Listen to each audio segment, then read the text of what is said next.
शुरुआत में हम देखते हैं कि अंतरिक्ष में एक चलता हुआ तारा पृथ्वी की तरफ बढ़ रहा था। वह जैसे ही एक नदी के पास से गुजरता है तो नदी का पानी पूरी तरह से सूख जाता है। ये देखकर लोग हैरान हो जाते हैं और धीरे धीरे ये खबर पूरे शहर में फैल जाती है। इधर जॉन और उसकी जीएफ की शादी की खबर पूरे शहर में तेजी से फैल रही थी, क्योंकि वास्तव में जॉन और जेनी आपस में शादी करने वाले थे। तभी जेनी जॉन के पास आती है और उससे कहती है कि अब की बार हमारी शादी में कोई मुसीबत ना आए तो अच्छा होगा। जबकि जॉन अपने प्रयोग पर काम कर रहा था, तभी जॉन का साला जॉनी उसकी शादी की खुशी में एक पार्टी रखने के लिए कहता है, जिसके लिए जॉन मान जाता है। तभी हम विक्टर को देखते हैं, जिसकी आंखें खुल चुकी है और को दोबारा से जिंदा हो चुका है। तभी हम जॉन को देखते हैं, जो अपनी दोस्तों के साथ पार्टी में व्यस्त था।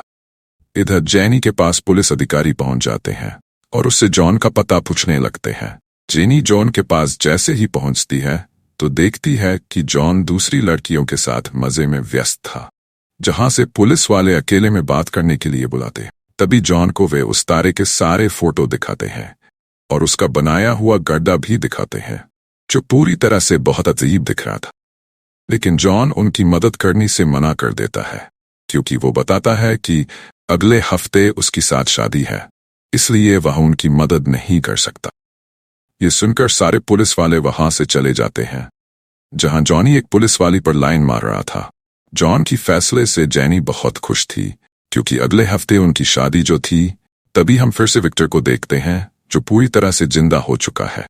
इधर चुपके से जॉन पुलिस वालों की मदद करने के लिए तैयार हो जाता है, क्योंकि वो अपनी दुनिया को बचाना चाहता।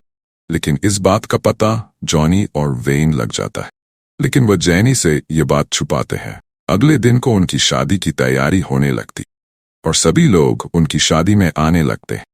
लेकिन जेनी शादी में आने से पहले कुछ परेशान लग रही थी, लेकिन बेन की पत्नी उसे समझाती है और उसे शादी के लिए भेजती है। तभी हम जॉन को देखते हैं, जो अपने सेंसर पूरी तरह से तैयार कर चुका। उसे लेने के लिए वेन आता है और कहता है कि शादी में बस 1 घंटा बाकी है, तुम्हें जल्दी से जल्द चलना होगा। जॉन उनसे कहता है कि अंतरिक्ष में थोड़ी सी भी हलचल होगी तो ये सेंसर पता लगा लेंगे, और ये कहकर वहां से चला जाता है। तभी जेनी को दिखाया जाता है, जो अपनी शादी से खुश थी, और ये बात वो अपने भाई को जाहिर करती है। शादी शुरू होने से पहले ही जॉन के पास सिग्नल आ जाता है, लेकिन वह उसे इग्नोर कर देता है। शादी चलने के दौरान फिर से उसके पास सिग्नल आता है और देखते ही देखते सारे शहर की लाइट चली जाती और उनकी शादी में एक हेलीकॉप्टर भी क्रैश हो जाता है। तभी वही सफेद पदार्थ वहां से गुजर कर जाता है। ये देखकर जॉनी उसका पीछा करने के लिए चला जाता है। बाद में पता चलता है कि वह आदमी एक मेटल का आदमी होता है, जिसकी रफ्तार बहुत तेज थी। बहुत देर पीछा करने के बाद आखिर में जॉनी उसे आदमी को पकड़ लेता है, लेकिन वह आदमी उल्टा ही जॉन को जमीन की तरफ फेंक देता। घर आने के बाद जॉन सबको बताता है कि वह हमारी पृथ्वी को नष्ट करना चाहता है। उन्हें बताने के बाद जॉनी आराम करने के लिए चला जाता है, लेकिन तभी बाहर आवाज आती है कि जॉनी छत से नीचे गिर जाता है। उसकी बहन उसे बचाने के लिए जैसे ही उसे छूती है, उनकी शक्तियां आपस में बदल जाती है। ऐसा होने के बाद वह जोर जोर से चिल्लाने लगती है।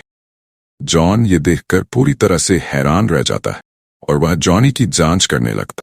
तभी उसे बेन छू लेता है और उन दोनों की शक्तियां भी आपस में बदल जाती हैं। इतना सब कुछ होने के बाद जॉन अपने साले को सबसे दूर रहने के लिए कहता है। तभी हम विक्टर को देखते हैं, जो शैतान द्वारा किए गए गड्ढे को देखता है और वहां जाकर उस आदमी से बात करने की कोशिश करता है। लेकिन वह मेटल का आदमी विक्टर को मुंह नहीं लगाता और उसे अपनी शक्ति से फेंक देता है। दूसरी तरफ जॉन अपनी पूरी टीम को इकट्ठा करता और उनसे बताता है कि पहले गड्ढे के अनुसार दूसरा गड्ढा कहाँ होने वाला है। इस बात का पता लगते ही बे पहले ही उस जगह पर पहुंच जाते हैं। तभी सब लोग देखते हैं कि पानी के अंदर गोल गोल घेरा बनने लगता है, जिसे देखकर शहर की पब्लिक डर जाती और वहां पर जो झूला टंगा था वह नीचे की तरफ गिरने लगता है, जिसे रोकने के लिए जेनी और बेन और जॉन तीनों लग जाते हैं। तभी वहां पर अचानक से बहुत गहरा गड्ढा हो जाता है और वह मेटल मैन वहां से निकलकर भाग जाता है।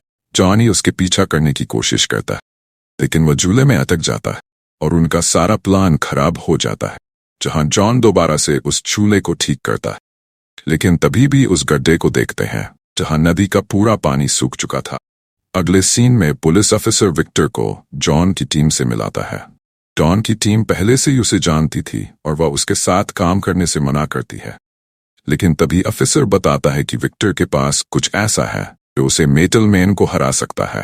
तभी विक्टर उन सबको अपनी रिकॉर्ड की हुई वीडियो को दिखाता है और ये देखकर पता लगता है कि उसे मेटल मैन की ताकत उसके नीचे लगे होवरबोर्ड में है। अगर उससे वह होवरबोर्ड अलग कर दिया जाए तो उसे मारा जा सकता है। तभी जॉन को एक आइडिया आता है और वह उसे पकड़ने के लिए एक सेंसर शक्ति का निर्माण करता है, लेकिन विक्टर कुछ और ही चीज का प्रयोग कर रहा था।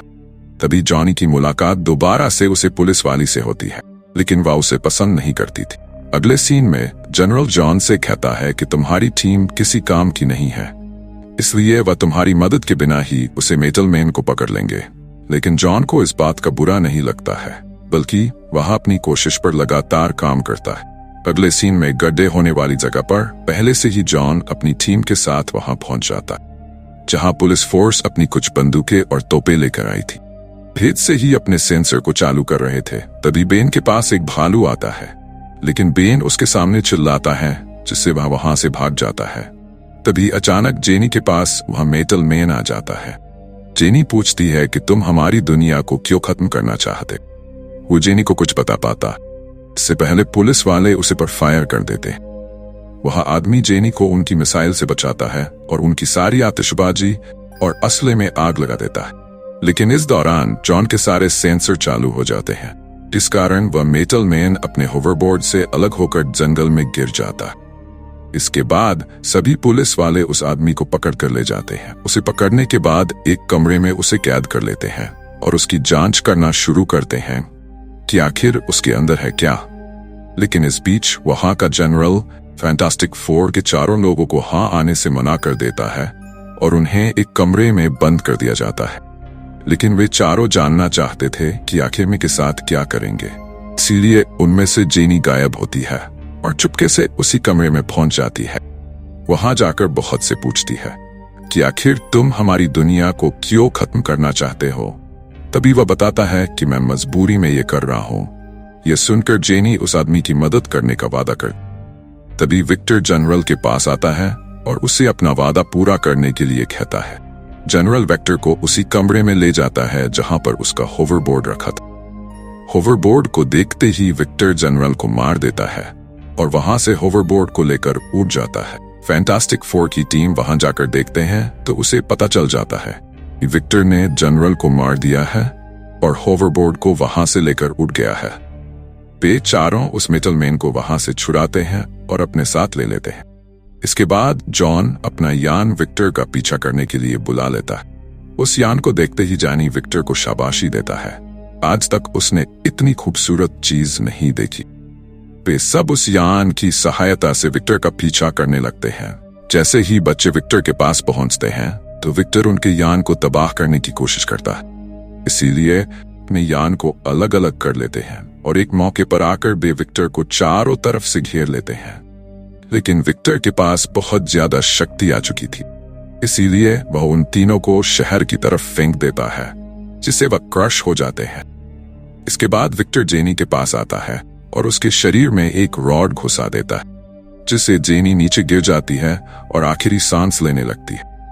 जॉन आता है और जेनी को गोद में उठाकर अफसोस करने लगता है। इधर वह शैतान पृथ्वी के काफी करीब आ चुका था और उसे खत्म करने ही वाला था। तभी जॉन कहता है कि विक्टर के पास काफी ज्यादा शक्ति है, हम उसे नहीं हरा सकते। लेकिन जॉनी कहता है कि हम एक तरीके से उसे हरा सकते। जॉनी उन तीनों की शक्ति को अपने पास ले लेता है और विक्टर से लड़ने के लिए उसके सामने पहुंच जाता है और तीनों शक्तियों का प्रयोग करके वह विक्टर को जोर जोर से करने लगता है और आखिर में उसे वह समुद्र में फेंक देता है और होवरबोर्ड से अलग कर देता है। इधर जॉन के हाथों में जेनी दम तोड़ देती है, जिससे जॉन काफी ज्यादा दुखी हो जाता है। तभी हम देखते हैं कि होवरबोर्ड वापस इस आदमी के पास आ जाता है। होवरबोर्ड वापस आने के बाद वह आदमी जेनी को दोबारा से जिंदा कर देता है और तबाही रोकने के लिए वह अंतरिक्ष में चला जाता है। इधर पृथ्वी पर धीरे धीरे तबाही होनी शुरू हो जाती है। उधर वह आदमी उसे राक्षस के पास पहुंच जाता है और उससे कहता है कि मैं तुम्हारा गुलाम नहीं हूं, और इसी के साथ वह उसे राक्षस को मार देता है और पृथ्वी सुरक्षित हो जाती है। पृथ्वी को सुरक्षित होता देख सभी लोग खुश हो जाते हैं।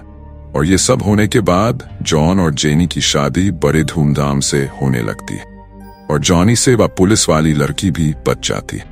दोस्तों, अगर आप इस पूरी कहानी को देखना चाहते हैं तो मैंने कमेंट में एक लिंक दिया है, वहां से आप पूरी कहानी देख सकते हैं।